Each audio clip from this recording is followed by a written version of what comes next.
In the small Japanese village of Ogimi, on the island of Okinawa, more people live past 100 years old than anywhere else in the world. Researchers have been studying its residents for almost 50 years, trying to understand why. The answer isn't genetics.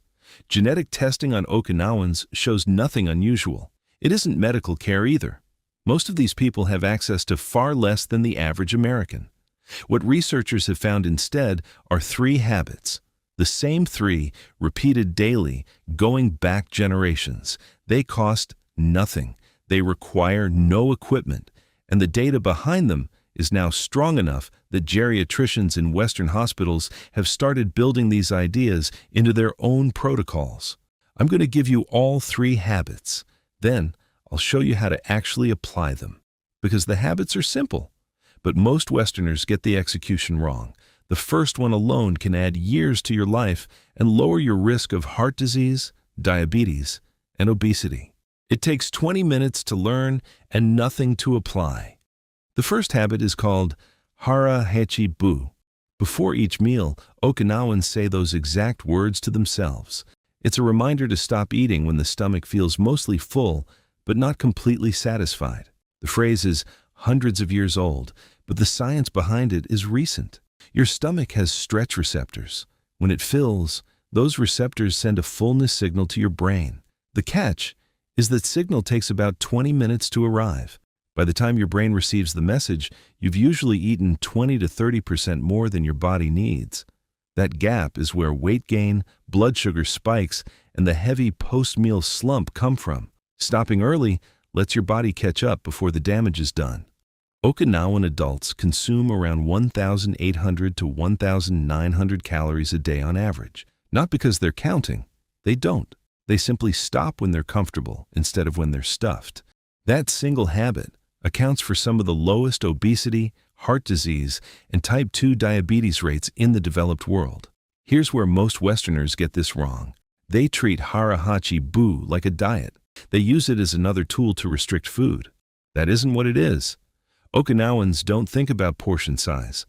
They think about how their body feels mid-meal. At your next dinner, eat slowly, put your fork down between bites, and pay attention to the moment when you stop feeling hungry but could still eat more. Stop there. Wait 20 minutes. Most of the time, you'll realize you're satisfied. That's the easy one. The next habit is the one most Westerners can't even name, and the research now says it's as protective as not smoking. The second habit is called ikigai. There's no Japanese word for retirement in the Okinawan dialect. The concept doesn't really exist there. People work, garden, teach, care for grandchildren, or contribute to their community deep into their 90s. Not out of necessity, but because identity in Okinawan culture is built around having a daily reason to engage with the world. Ikigai is your answer to the question, what am I going to do today that matters? A Japanese study followed roughly 43,000 adults for 7 years and found that people with a clear sense of ikigai had significantly lower rates of cardiovascular death than those without one. The effect remained after researchers controlled for diet, exercise, smoking, and income. Having a reason to get up in the morning statistically was as protective as not smoking. The biology makes sense. Purpose regulates your stress hormones, which keeps your cortisol from running high all day, which keeps inflammation lower, which protects your heart and your brain. When that purpose disappears, when retirement removes your reason to engage, those systems start drifting. Mortality rates climb sharply in the first 2 years after most people retire. That isn't bad luck. It's what happens when ikigai vanishes overnight. The mistake Westerners make with this concept is treating it as something grand. People hear, find your purpose, and imagine they need to write a novel or start a foundation. An Okinawan man's ikigai might be his 2 prize bulls he visits every morning. Another's is teaching grandchildren to fish. The scale isn't the point. The daily ritual is. Pick one thing that matters to you and put it on tomorrow's calendar. That's how this actually starts. The third habit is the one nobody talks about, and it might be the most powerful of the 3. The third habit is called moai.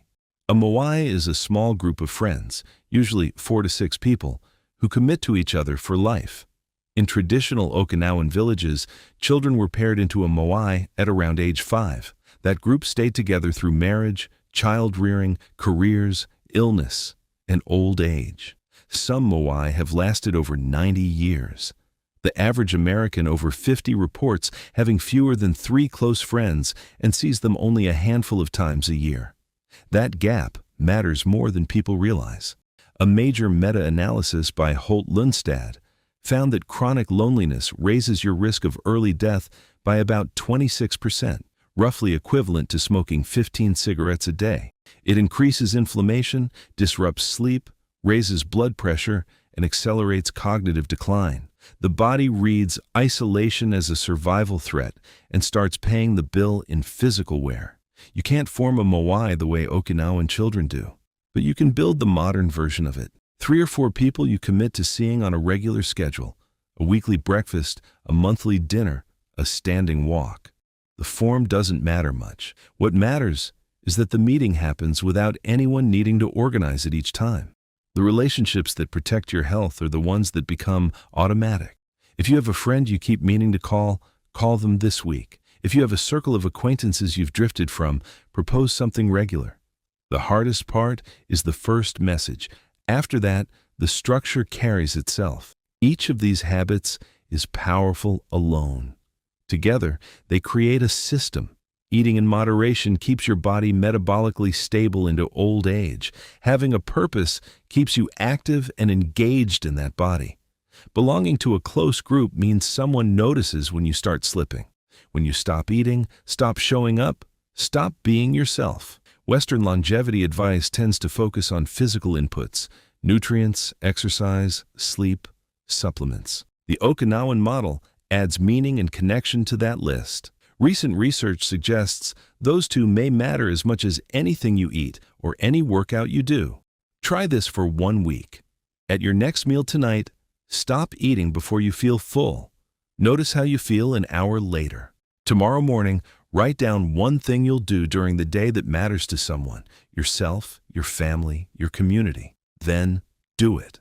This week, reach out to 2 or 3 people you've drifted from. Propose something regular. Not a one-time catch-up, but a recurring meeting. A week from now, see how you feel. The Okinawans have been running this experiment for hundreds of years. The longest-lived population on the planet is the result. You don't need to move to Japan. You just need to borrow what they've already proven works.